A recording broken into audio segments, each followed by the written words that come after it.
మానేరు వాగులో ఇసుక తీయడం వలన భూగర్భ జలాలు ఎండిపోతున్నాయని రిలే నిరాహార దీక్షలు చేస్తున్నారు కదంబపూర్ గ్రామ రైతులు, గ్రామ ప్రజలు.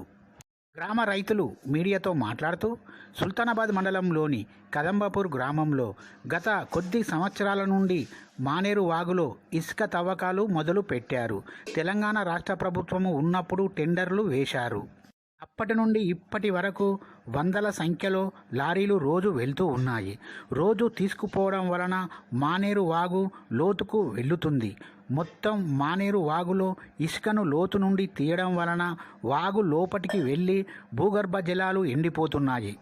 ఈ ప్రాంతంలో ఉన్న రైతులకు పొలాలు పండించాలంటే నీరు లేక ఇబ్బంది అవుతుంది. దాదాపు కొన్ని వందల ఎకరాల పంట నష్టం కూడా జరిగింది. ప్రభుత్వం వెంటనే ఇసుక రీచ్లను బంద్ చేయాలని గ్రామస్తులు కోరుతున్నారు.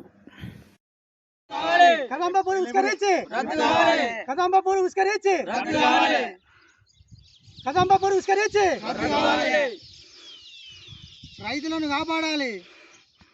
సాగునీటికి తాగునీటికి కాపాడాలి. సాగునీటికి తాగునీటికి కాపాడాలి. సాగునీటికి తాగునీటికి కాపాడాలి. ప్రభుత్వం వెంటనే ఇసుక రీచ్ వెంటనే ఇసుక రీచ్ వెంటనే ఇసుక రీచ్ వెంటనే